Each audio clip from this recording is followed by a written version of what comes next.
Hi guys. இன்னைக்கு நார்மலா food போட்டுட்ருக்கும்போது தான் பார்த்தேன், நம்மட்ட உள்ள மாலி, அதாவது பலூன் டம்போயர் மாலி வந்து திருப்பியும் ப்ரீட் ஆயிருந்துச்சு. இது நம்மட்ட ஒரு ட்ரியோ உண்டு. ஒரு ஃபீமேல், 2 மேல் இருக்கும். அது வந்து திருப்பியும் ப்ரீட் ஆயிருக்கு. இது வந்து லாஸ்ட் டைம் நம்ம போட்டிருந்த ப்ரைஸு.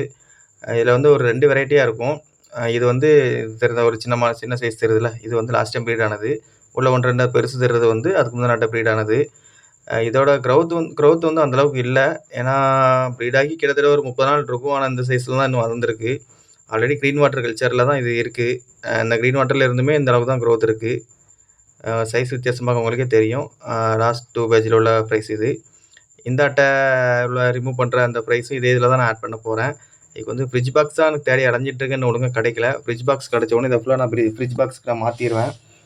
இதுலயுமே தட்டாம்பூச்சி லார்வா இருந்துச்சு. கிட்டத்தட்ட ஒரு 4 லார்வா கிட்ட இருந்துச்சு. ஆனா ப்ரைஸ் வந்து இன்னைக்கு தான் போட்டிருக்கோம். ஏன்னா நேத்து ஃபுட் போடும்போது கவனிச்சேன். எதுவுமே ப்ரைஸ் இல்ல. இந்த தடவ தான் ப்ரைஸ் இறங்கிருந்துச்சு. அதனால எதுவும் சாப்பிடறதுக்கு வாய்ப்பு இல்ல. இந்த இதுலலாம் நான் வாட்டர் மட்டும் தான் இருக்கு. உள்ள எதுவுமே ஃபிஷ் எதுவுமே உள்ள வளர்க்கல.